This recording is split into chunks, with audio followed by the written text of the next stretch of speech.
Hey, Casey, thanks for joining us today here in the Multiverse live event about scholarships in the USA. Can Yeah, you, great to be here, Jay. Thanks. yeah, can you give us a little bit of background about who you are and a little bit about the university? Yeah. So my name is Casey Glick, and I'm the director of International Marketing Recruitment at Oregon State University. Not only do I work for OSU, but I was actually a grad, so I got to spend some time on campus as a student, finish that program, work with international students on campus, and then spent about 4 years in Asia working with international students that were getting ready to start their studies in the US. And now I'm back here in Corvallis, Oregon, and happy to meet you all.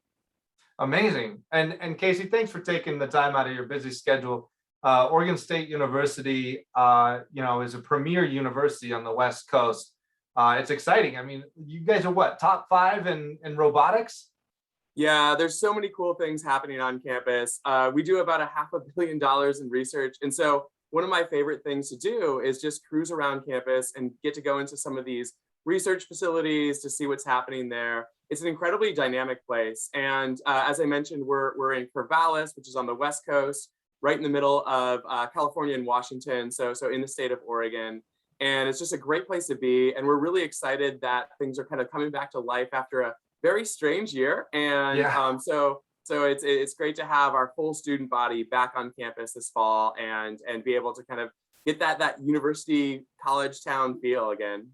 Yeah. I mean, VetX, as you know, we're a tech company, and I'm pretty excited. We've actually hired two interns already at Oregon State University because of their computer science program. I know it's really robust, and then is that ranked? What was it I saw? Number 3 or 10? Yeah. So we're the second largest computer science program in the entire U.S. And so what that means is we've got more options for students, more specialization for students, more classes for students, and more opportunities. And so it's kind of a cool place. If you know anything about tech, Mhm. as you mentioned, the West Coast is where all of the major tech companies were born and founded. And of course, now they're international. They're all over the US and the world. But it's really cool because all that innovation started on the West Coast, and we're just right in the middle of it. We've been working with those companies for a long time. So it's a cool place to be. It's a cool time to be there too. Yeah. Well, let's get on to the topic a little bit about why everybody's here today with us. Thank you everybody for coming. The room is amazing. I love to see all these bots everywhere. This is so cool in virtual reality. So can we lead into this conversation a little bit, Casey, about I know students are always asking about studying in the USA from all over the world, a lot in South Korea, Japan. And for you guys watching this right now, we're doing this twice today in East Asia. It's pretty cool. So, Casey, as far as scholarships go, what should a student know about scholarships in the USA in general? Yeah, so the scholarships are definitely a question that I get from a lot of international students, and for a variety of different reasons. So one of the things is that choosing a university is a big investment. And so that means you're going to be spending a lot of time, you're going to be spending a lot of money on that. And so you want to make sure that you're going to the right university. And a scholarship is a way for the university to say, you're the right student. We're very excited to have you on our campus. Another reason a student might get a scholarship is because we want to reward students for the hard work that they've done. So if you're a high performing student, if you've done well in your high school, or if you're a graduate student and you have a good GPA going into your master's program, we want to reward that. We want to Mhm. honor the work that you've already put in. And then the final thing is, I think that we'll find at US universities, Mhm. we're very excited to have a very diverse student body.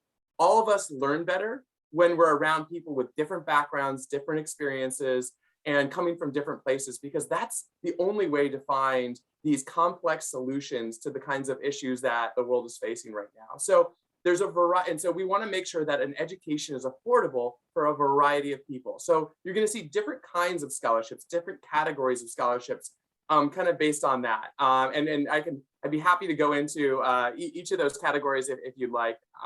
Yeah. Yeah, let's kind of start just, I know a lot of students see themselves, and rightfully so, they're great student, straight A student, done everything extracurricular, and they don't have a lot of money to study in the USA. So as far as, can you talk a little bit first before we jump into the different ones? When I'm thinking about the USA, it's full scholarships. Start there. What does that look like in the US? Right. And so, we do get a lot of inquiries for full scholarships, but what you're going to find in the US is a lot of the times the university themselves Mhm. don't offer full scholarships. And so Oregon State University, we're a big public education, and our whole mission is to make our education accessible to the Mhm. populace, not to Okay. like one person, but the populace. So if we can give everyone some kind of funding, that helps more people actually get in than a single full scholarship. Now, if you are looking for full funding, if you're in that situation that you described, one of the best things to do is actually look to your own government or region and things like that, Mhm. because we have students from Indonesia, Thailand, where their government can recognize that they're a very strong student, and it can help sponsor them to get into any U.S. university that they get acceptance to. So I would say, for the most part, you're going to find that many universities don't have those full scholarships, but they have something to kind of reduce the cost to a more reasonable level, depending on where you're coming from. Well, you bring up a good point there. So not a lot of universities have full scholarships. They do have a portion, 30%-ish here and there. But like at OSU, I know a lot of students receive some sort of aid, whether that's scholarship or not, depends. Can you tell a little bit about work study for international, just a little bit about work study to offset those costs too, so people understand the difference between a work study and a scholarship? Exactly. So I always get a lot of questions about scholarships, but that really opens up the broader conversation, which you're hinting at is like, what is the actual cost of study? What can I do Mhm. to reduce that cost? What's happening on campus to kind of help support me? And so a great way to kind of reduce that cost and gain invaluable job skills is to do work study on campus. And so international students are authorized by the US government to be able to do up to 20 hours of on-campus work while they're a student. And this is great. These positions range. Some of them are very basic service level positions, working at a coffee shop on campus, working at the library on campus, working at the recreation Hmm. center. At Oregon, luckily, we have a very high minimum wage, so you're still making $12 to $13 an hour. Oh, wow. Yeah, Yeah. yeah. So that really adds up. Over 20 hours a week over the 4 years that you're studying, and it can make Mhm. a significant impact. But we also have higher level and more specific positions that might be tailored Mhm. to your major. So we've talked about computer science. If you're going into computer science, maybe you're working in our network help desk and helping professors who are having trouble getting access to some of the services and softwares. Or maybe you're working and actually running a lab or Mhm. facilitating a lab. And so those are going to pay upwards of 16, 17, 18, 19, $20 an hour. So so great opportunities no matter what. Well, And that's the enough. That's enough to sorry to interrupt. That's enough to support the, I mean, almost to support a living cost. Like if I just did the calculations at the yeah. minimum wage, we're looking at 9,000 for the year, and then if at what you just mentioned, you're looking at 14 for the year, and that's almost up there with the cost of the shared room, I think. Exactly. Yeah. So that's going to definitely kind of like augment the overall cost of your program, Right. and kind of bring it down, hopefully to a level that you can feel more confident. Or for some students, it just allows them to do more. So maybe they want to take spring break and go down to Disneyland or something like that. Now they've got that funding to be able to do it. They don't have to rely Yeah. on family members or anything like that for that extra Right. funding. All right, excellent. And then one other thing, I know that it's coveted and not too many, but the best people that are suited for it, there's a resident advisorship too. Does that still exist? I was speaking to a university on a podcast the other day. They talked about it. Is that something at Oregon State also? Yeah, absolutely. And so, I mean, kind of across the board, to show you the scope of the amount of jobs that we have over 2,500 student jobs on campus. And so, For international students, like international student doesn't have for to all worry, right? students, and because at OSU we're about 12 to 13% international, and Okay. so we like to make sure that at least 12 to 13% of those jobs are going to students. So those are hundreds of jobs that we're looking to fill, and it's just a great opportunity. But to your specific question, Resident assistant is one of the positions, and this is where you're working in the residence halls. And the great thing is, if you get that position, then all of your housing and dining are completely free. And so it really kind of reduces that cost. Students only have to focus on paying tuition. That's great. And it's like going to a car lot, it's a sticker lot. You see the price and you're like, oh, and then when you talk about these other things, you talk about work study for international students, maybe a resident advisorship and a portion of scholarship. It does really bring that down. That's, I think that's really important to point out to families. Tell me a little bit more about how a student applies for the scholarship. I know students get confused if they have to go to a website, if they have to put a scholarship app in before their application to the university, et cetera. Just give me a quick little update on that. Yeah, sure. So the first step is to actually apply to the university. Most universities don't give out scholarships until you actually have an offer at the university. And so that's the important first step. And then once you do, it's really kind of coordinating with whoever's in charge of international admissions or recruitment for that. So for example, at OSU, we have our brochure. We have some scholarships in this brochure, but that's not everything that we have to offer. And so what I like to do is to jump on a call one-on-one with a student, because the scholarships that are available for each individual student depend on program. They depend on your GPA from your high school, secondary school, or undergraduate program. They depend on what country you're coming from, what major you're going into. And so there's a lot of factors. So I don't think you should just rely on a brochure or a website. Try to connect with someone to be able to talk to them about all the opportunities that might be available for you personally, not just for a generic international student, if that makes sense. Yeah, totally. And it's already mid-October, and I think right around now is when apps open up, and correct me if I'm wrong, but it's better to apply and get in and get the scholarship early rather than waiting until spring or what have you. Yeah, that's always the best advice. And once again, some scholarships, for example, at OSU, we have some scholarships that are academic based. So if you have a certain GPA, we have unlimited scholarships to award. So automatic. Right. But the thing is like not all scholarships are that way. And the earlier you apply, it shows that you're serious. It shows that you're engaged in the process. And so it's like generically, I think it's always good to apply early, have those conversations early, and apply to those scholarships early, because it just shows how serious you are about becoming a student at OSU or the other university that you're applying to. Let's talk a little bit more about that. Apply early for the scholarship. And if you have to apply to the university early, can you just, as an undergraduate, because that's what we're talking about here, is really undergraduate scholarships. I think maybe just to reference undergraduate scholarships versus a graduate fellowship or a research assistantship is very different. So on the graduate school, I think we're going to have to take a graduate school professional on board, maybe at a different interview, probably not today. Let's stick with the undergraduate. So, but tell me a little bit more about applying as an undergraduate to the university, and you're an international student. We just finished COVID. What is that looking like now? What is the process, the basics to get into the university at this point? Yeah, and it's a great question, and honestly, it's totally going to vary. A lot of schools have changed the way that students have to apply because of COVID. They might have changed dates, testing requirements, what's actually required to apply. Luckily, at OSU, it's super simple. It's the same as it was before, and we're just looking at, for international students, like I said, we're so excited to get that diversity in our classroom that we're just looking at a simple English language score. And if you have a TOEFL or an IELTS, it's great. If you can't do that test because of COVID, we have other options available that you can even do from your home after you apply. So that's great. And then the other thing is we're just looking for academic success in your background. So no matter what system you're on, IGCSE, A levels, O levels, we can just evaluate that. And as long as you have decent grades, that's all we need. We don't need letters of rec.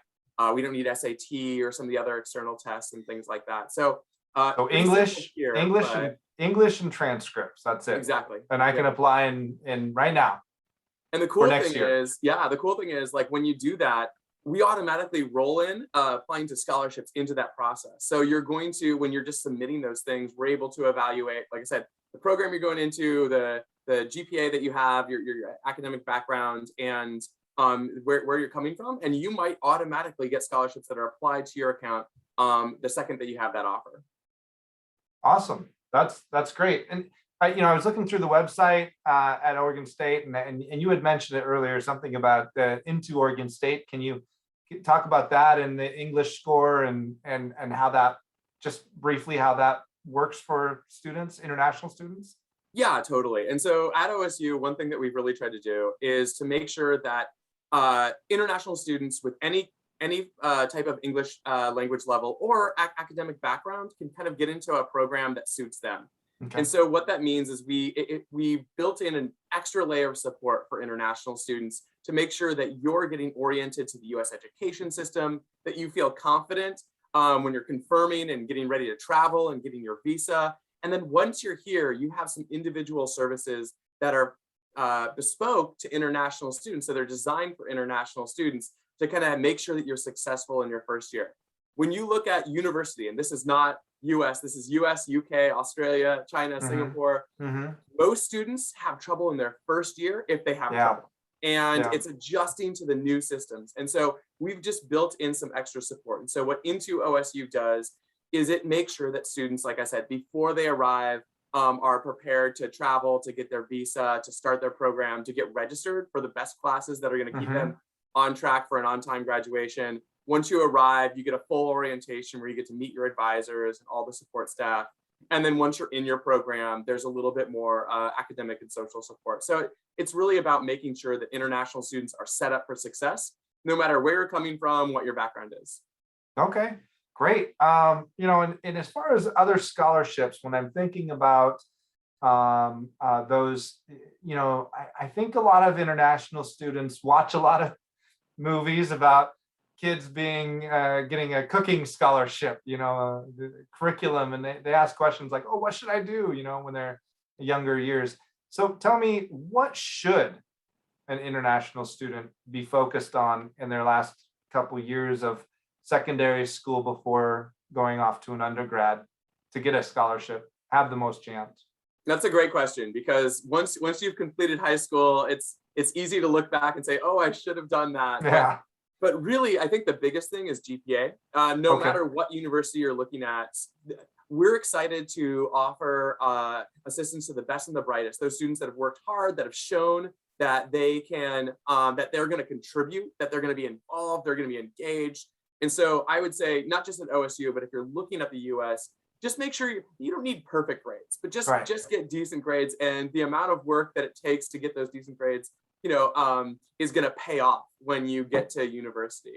So that's a big piece. And then a lot of students ask me about like, well, what else? And then it really gets into kind of like what kind of scholarships you're looking at. So back to your point about applying early, even before you apply, you should be looking at the university website and researching the kind of scholarships that they have. So for example, at OSU, we have scholarships for women who want to go into engineering, because primarily engineering has been a male-dominated field. So we're looking at opening that opportunity. So if you know about that beforehand, then you can kind of prepare yourself to be able to apply for that scholarship. So I think it's just doing your research, doing a little bit of work. And trust me, scholarships, it's once you get them, it's free money. So kind of work for it a little bit, get on the website, talk to people, and just know that you'll be paid back if you can kind of get the right information about all of the opportunities that are available. And that really starts with connecting with someone at the university. They're going to help you navigate that a lot. So happy to reach out to any students who are interested at OSU in the future, but also just do your research and find that point of contact and work with them to kind of figure out what opportunities are available. Yeah, I mean, it makes sense. You guys are a top research university, so grades are probably one of the biggest things you look at. I do know that if you're going off to a liberal arts university or a private university, there are some more holistic reviews of your grades, but then at a private, it's usually more expensive. So, I think that gets confusing too on the student side. A couple more points about that. One is, luckily at OSU, even if you don't have great grades, we have a continuation scholarship. So if you do well in your first year at OSU, no matter what your academic background is, then we can award a scholarship for your second, third, and fourth year. So it's not like you missed your one chance. But I definitely encourage people to work hard. And then, like I said, know the requirements, because some scholarships are going to require an SAT. And if you look at that when you're applying, you might have already missed your opportunity to take that test or submit a resume or get a letter of reference that might be necessary. Luckily at OSU, our scholarships really don't require that, but it is important to know what do you need to prepare for to be able to get that opportunity. Yeah, for sure. Well, thank you for, kind of going over the landscape of scholarships. I think it's important for all of you watching to know that each university is very different in the specific scholarships they have based off of the research, the type of university, etc. But I think what Casey's covered today is some really good guidance for you as you're thinking about studying in the USA. I want to say thanks, Casey, for really taking your time out of your day today to chat with us and have this event. This is really only the second event in virtual reality here with all of these avatars in front of us that we've been able to do this. And right after this, you're joining me right here in the crowd. We're going to circle around and chat with students. So that's exciting. And then if you don't get a chance to talk to Casey or I after this interview today in the multiverse, feel free. There's a doorway right over there that says inquire here. And what you can do is just leave your name and email as a student and be specific. If you want Casey to reach out to you, he will reach back out to you, talk to you a little bit more about which country you're from, where you want to go. And I know down here in the crowd, there's some American students that saw this and were thinking about scholarships in the USA. But I'll tell you what, next week, we're going to be, or actually, I'm sorry, in 2 weeks, Casey, we're going to be doing a scholarships for the UK discussion. You'll get some entry requirements over about the UK. And I know American citizens are always, because they end up being international students for the UK. So, it's it'll be an interesting talk then too. But anyway, enough about that. Thank you for joining us today for this live event in Multiverse. VEDX will be running these events every 2 weeks. We cover everything from scholarships, entry level. Sometimes we'll have a guest speaker from a university. Hopefully we'll be very soon having the availability for you to enroll in virtual reality courses right after these events at some universities across the world. We've got a German university, a Spanish university, a couple in the US that you can literally take your course in virtual reality and get credits for it. So anyway, Casey, thanks for your time today. Really appreciate it. And any last words you wanted to say to the audience today? Yeah, well, it's been a lot of fun. Thanks for having the conversation and hosting. And to any students, like I said, reach out to someone, and I'm happy to be that person if you're interested in OSU. So please do use that door. Contact me. Would love to jump on a call with you and take you through what it would be like to study here at OSU. So once again, thanks for hosting, Jay. Yeah. And by the way, Casey, you and I'll show you right after this event here, but if we go down through the VEDX door, you can actually go see an Oregon State University lecture room in virtual reality. So look for the OSU logo if you want to check that out. There's some entry requirements in there and stuff too. So thanks, everybody. Have a fantastic day, and we'll see you in 2 weeks at the next event. Bye. Bye.